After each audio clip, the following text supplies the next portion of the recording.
நீ என் அருகில் வந்தாலே உலகம் ஏன் இருளுது, பகலிரவாய் மாறுது.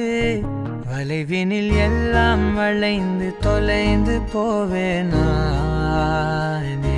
நீயே வெண்பனியே, தீயின் சுவையும் நீயே. உன்னில் மெது மெதுவாக பயணங்கள் போல தொடங்கிடவா?